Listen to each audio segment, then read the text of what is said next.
Suite de l'exercice avec la courbe. Donc, pour commencer, je vous propose d'augmenter le nombre de cellules un peu, ce qui vous permettra aussi, si vous ne l'avez pas fait, de voir un peu l'influence qu'a la courbe sur les formes, sur les persos. Donc en fait, l'idée là de l'exercice d'aujourd'hui, enfin de maintenant, c'est de donner du volume à cette façade. Donc pour cela, on va utiliser une fonction qui s'appelle move, qui va opérer une translation du motif vers un vecteur donné. Donc en fait, on va prendre la géométrie du scale et on va la déplacer vers le haut par défaut, parce qu'on va lui donner aussi une direction. Donc, nous, ce qu'on voudrait, c'est que ce soit perpendiculaire à la façade. Donc, dans le menu vecteur, on va choisir un vecteur Y qu'on va brancher sur Motion. Donc, automatiquement, vous pouvez voir que les éléments se réalignent. Donc, on va pouvoir lui donner un facteur. Donc, c'est un slider. Je vais mettre un slider de 2, par exemple, que je vais pouvoir placer là. Donc là, vous pouvez voir que en modifiant le slider, je vais à l'intérieur de la façade. Et à 0, je m'aligne avec. Donc je peux aussi, grâce à ce qu'on appelle, sur le facteur unit, en cliquant droit, dans le module d'expression, enfin, l'expression ça permet de donner des petites formules mathématiques, d'inverser les éléments. Donc si je tape "-x", ici, et que je valide, la façade, enfin les éléments vont aller vers l'extérieur. Donc maintenant, on va créer une surface qui va relier ces deux éléments de courbe, c'est-à-dire le scale et la source de base des éléments. Donc en fait, pour faire cela, on va utiliser une fonction qui s'appelle ruled surface. C'est ça. Donc on va relier deux courbes. Donc la courbe qu'on a reliée, c'est le move, courbe A. Et la courbe B, en fait, c'est la cellule d'origine des hexagones. Et on va automatiquement avoir donc les éléments qui se relient. Donc on peut masquer le plan d'origine. Donc pour cela, c'est assez simple. On revient ici, on va sur la surface et clic droit, enfin, maintenant la souris est enfoncée, on va masquer, grâce à ce personnage, la façade. Ce qui fait que comme ça, on va pouvoir voir un peu mieux ce qui se passe à travers des éléments. Donc on va dire qu'ici, on a créé l'ébrasement. Et maintenant, on va créer, on va fermer ces formes, en imaginant que c'est un vitrage. Donc pour cela, on va utiliser notre fonction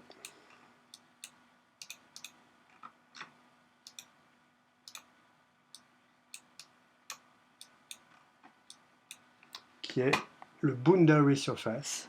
Donc on va activer sur le move, donc sur la façade du bout. Je sauvegarde, toujours ce problème d'affichage. Donc boundary surface, voilà, qui permet de relier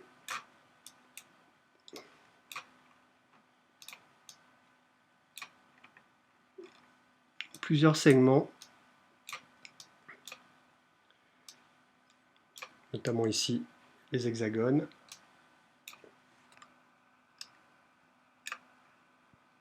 pour créer une surface au fond, donc qui est ici verte. Voilà, donc ici nous avons donc, pour résumer,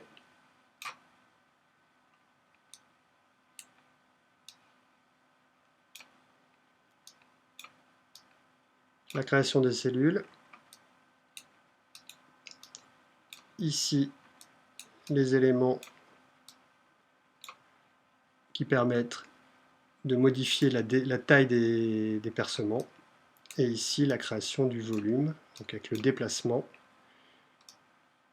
et les éléments. On va pouvoir colorer maintenant ces deux éléments, donc la curve A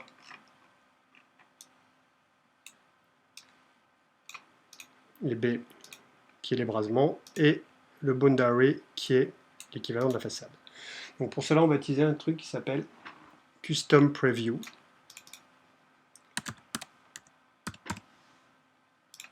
Voilà, donc qui va nous permettre de colorer les géométries. Donc je vais le prendre 2 fois, ça recommence, décidément.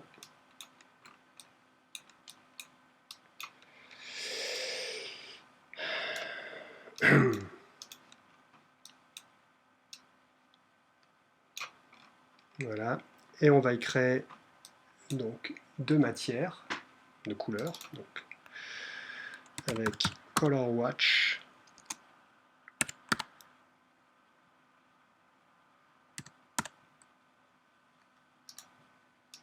Voilà, donc on va générer un matériel ici, copier-coller.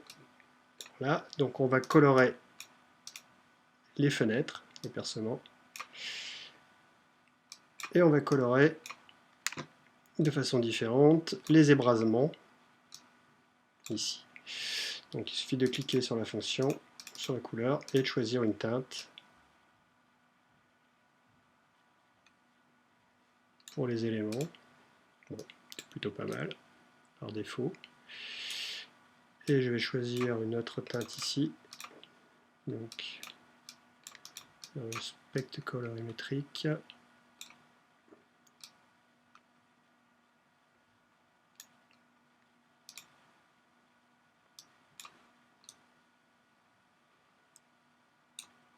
Permet de créer tout ça.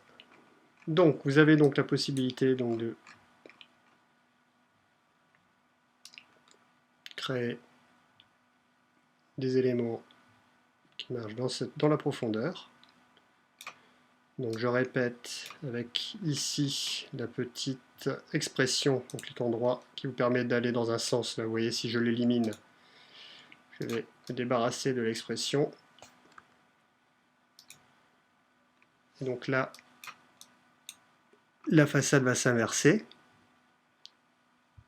Donc ça fonctionnera, mais à l'intérieur de la façade. On sera sur le plan extérieur et on pourra jouer donc, sur l'élément là. Ici, sur le nombre d'éléments qui constituent la façade, ainsi que la géométrie. Ça, c'est au début du fichier. Et je vous remonte l'intégralité du script.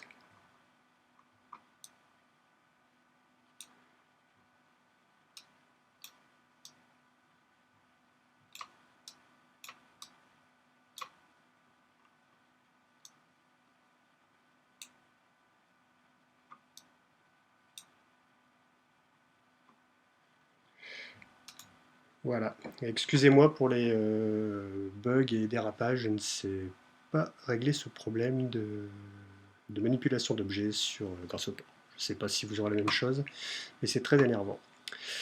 Voilà.